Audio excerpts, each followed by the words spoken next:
Ya, Assalamualaikum warahmatullahi wabarakatuh. Selamat pagi, salam sejahtera dan bahagia bagi kita semua. Salam Pancasila. Para mahasiswa yang budiman dan para dosen serta rekan-rekan sejawat yang berbahagia, ternyata benar bahwa waktu itu melesat bagaikan kilat.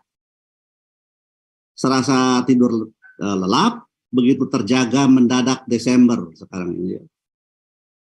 Orang bijak memang mengatakan bahwa belum tuntas kulukis satu mimpi, resolusi baru telah menanti.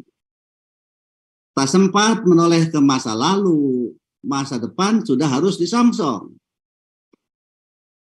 Sungguh memang ya, hidup kita ini ibarat seni menggambar tanpa penghapus.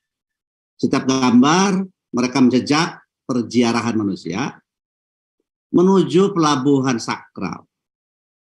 Namun perjalanan menuju dermaga harapan itu hanya berbekal peta buta. Dengan peta buta itu hidup ini dijalani ke depan, namun kita pahaminya ke belakang.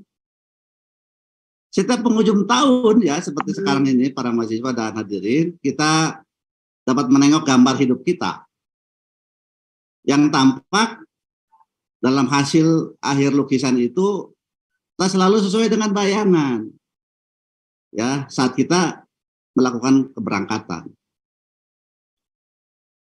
Di sepanjang terang sapuan dasar ada banyak goresan warna gelap. Di atas sukses ada gagal. Di atas suka ada duka. Di atas rindu ada berang. Di atas harap ada cemas. Kadang-kadang di atas yakin juga ada ragu. Di atas optimis ada pesimis. Di atas puas ada kecewa. Itulah hidup manusia. Ya. Tidak terhindar dari masalah yang datang silih berganti. Pertanyaannya hadirin, bagaimana hidup dalam bernegara ya yang kita jalani kali ini? Ada dua pertanyaan yang sangat mendasar ya yang disampaikan para ilmuwan dunia, termasuk dari kalangan masyarakat awam seperti kita ini. Pertanyaan pertama, mengapa setelah negara mengubah konstitusi dan mengakomodasi beragam institusi demokrasi, penyehatan tata kelola negara itu tak kunjung terjadi?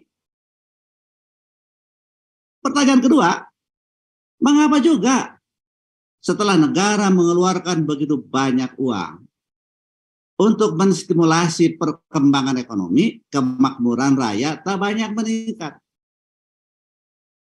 Dua pertanyaan tersebut para hadirin dan para mahasiswa menjadi pengantar kuliah kita kali ini. Mari kita lihat melalui suatu studi yang sangat intensif ya, ada seorang ahli yang namanya Clayton Christensen. Clayton Christensen menulis sebuah buku yang amat fenomenal yang diberi judul The Prosperity Paradox. Buku ini belum terlalu lama ya, terbit tahun 2019. Buku ini menyimpulkan bahwa perubahan pada suatu negara dalam berbagai bidang kehidupan, termasuk bidang ekonomi, tidak bisa hanya mengandalkan push faktor dari negara. Misalnya mengubah konstitusi, mengadopsi berbagai institusi demokrasi, ya, melakukan penyehatan tata kelola pemerintahan dan lain-lain.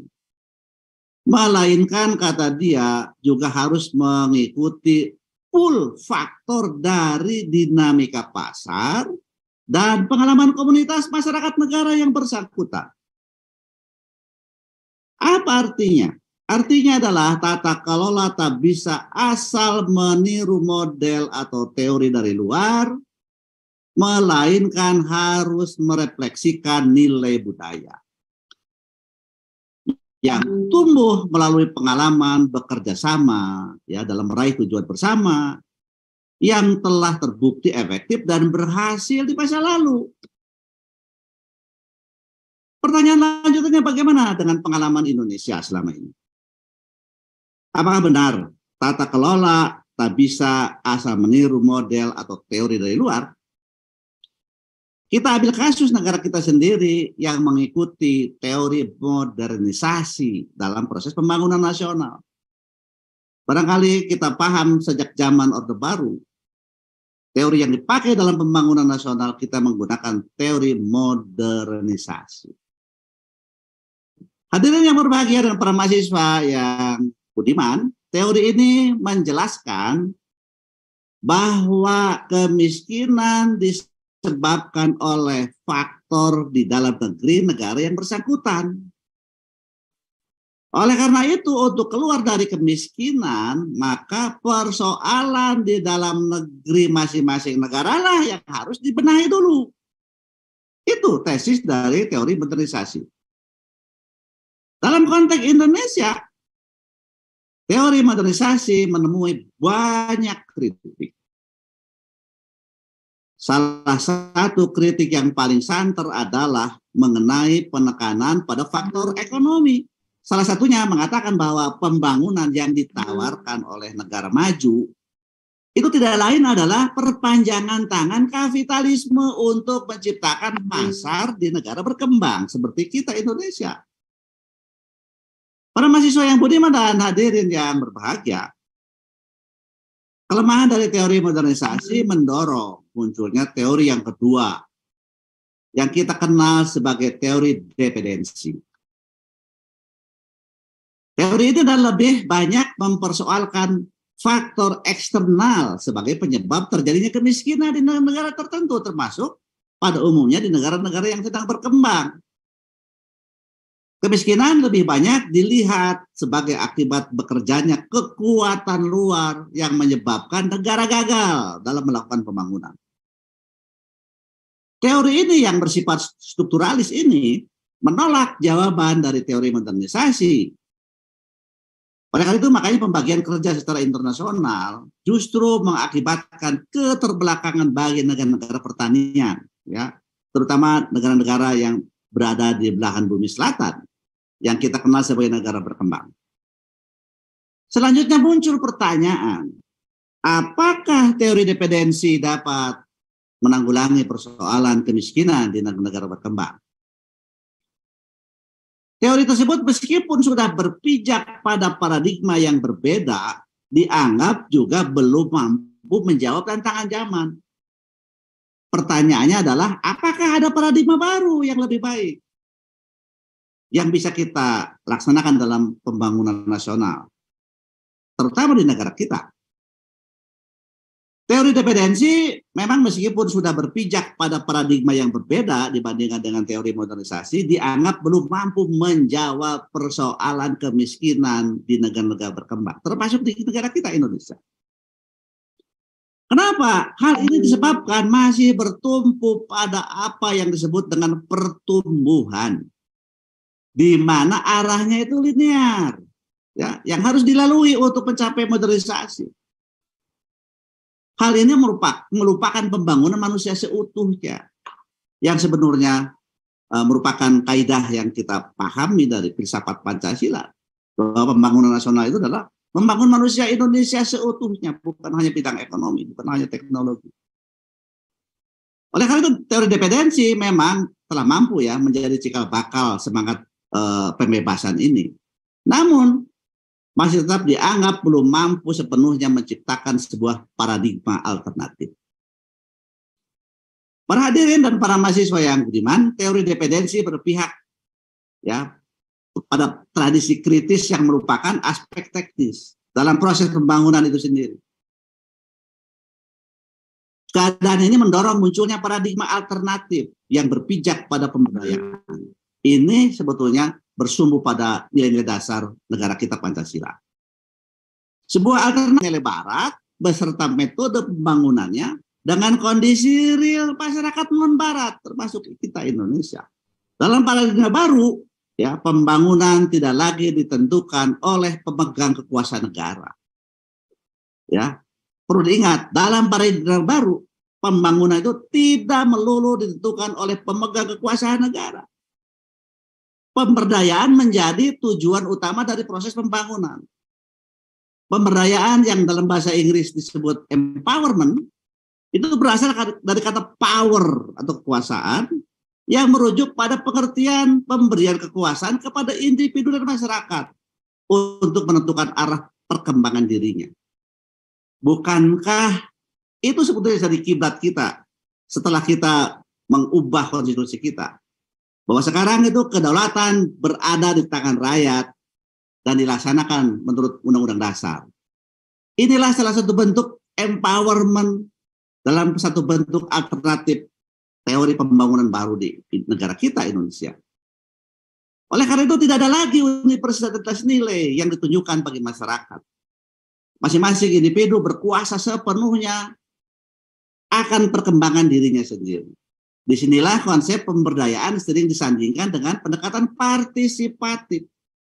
Disandingkan dengan pendekatan gotong royong. Di mana dalam proses pembangunan, partisipasi masyarakat menjadi keharusan. Bukan partisipasi dalam hanya menyukseskan program-program yang dicanangkan pemerintah. Karena itu tidak ada bedanya dengan teori modernisasi.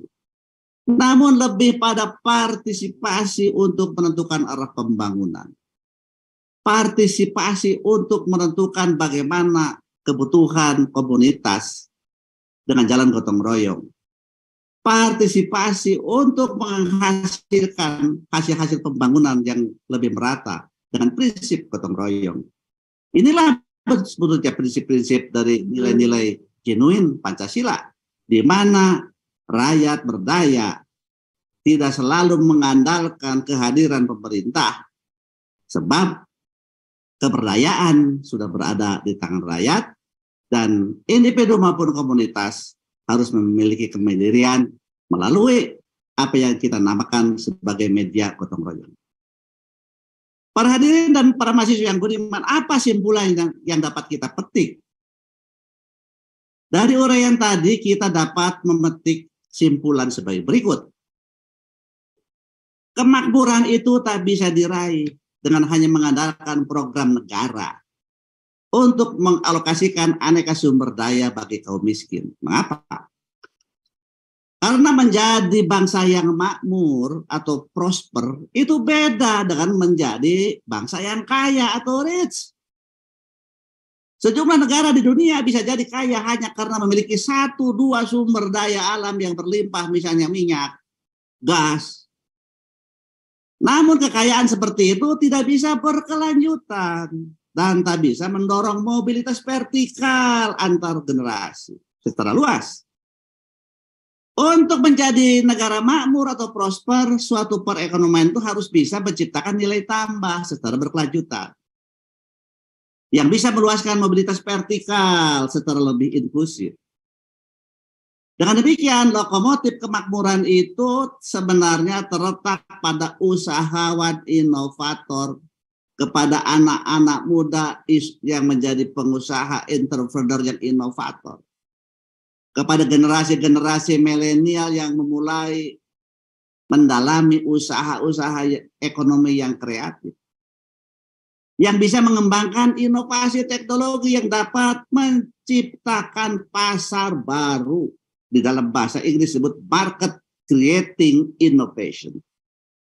Inilah sebetulnya keberpihakan bagi kalian para mahasiswa sekarang. Sebab saya katakan para mahasiswa sekarang itu adalah 30% populasi Indonesia dan 100% populasi masa depan. Oleh karena itu kita tanya, siapa sebetulnya usahawan inovator itu? Ya, ini adalah para anak muda, ya, para generasi muda yang di dalam proses organisasi mulai meniti jalan usaha, bisa mentransformasikan pekerjaan, modal, material, dan informasi ke dalam produk dan jasa dengan nilai tambah yang lebih besar. Inilah yang disebut ekonomi berbasis pengetahuan, ya, knowledge economy. Sehingga bisa menciptakan produk atau jasa yang lebih menarik dan lebih diminati pasar. Menciptakan produk atau jasa yang belum ada di pasar, ataupun yang sudah ada di pasar tetapi produk dan jasanya itu yang lebih efektif, lebih murah, lebih terjangkau oleh kalangan yang lebih luas. Inilah yang disebut produk dan jasa disebut non-consumers. Dengan demikian, usahawan inovator bisa melahirkan profit untuk direinvestasikan, menambah lapangan pekerjaan, membuka peluang-peluang untuk usaha ikutan, serta perubahan tata kelola dan budaya baru yang mendukung kemakmuran, inklusif, dan berkelanjutan. Demikianlah pengantar kuliah ini disampaikan para mahasiswa yang budiman. Selamat mengikuti kuliah dengan topik ketahanan nasional yang nanti akan disampaikan oleh Bapak Supriyono MPD, dan Pancasila sebagai dasar nilai pengembangan ilmu bersama Ibu Rika Sartika MPD. Kenapa demikian? Ini dua topik ini sangat menarik, sebab topik inilah yang membekali Anda semuanya sebagai generasi muda yang sebentar lagi akan melanjutkan perkuliahan dengan mendalami bidang-bidang studi masing-masing, dengan harapan Anda memiliki satu bekal ilmu pengetahuan, memiliki bekal hard skill berbagai disiplin ilmu, tapi jangan melupakan kalian tetap memiliki dua modal nilai yang penting, yaitu nilai spiritualitas dan nilai-nilai living values. Dua nilai itulah yang sekarang harus diinfuskan kepada seluruh mata kuliah agar keahlian kalian tidak terlepas dari semangat spiritualitas agama masing-masing dan tidak lepas dari living values, nilai-nilai kehidupan kita yang berdasarkan Pancasila. Demikian, selamat berkuliah. Terima kasih. Wassalamualaikum warahmatullahi wabarakatuh.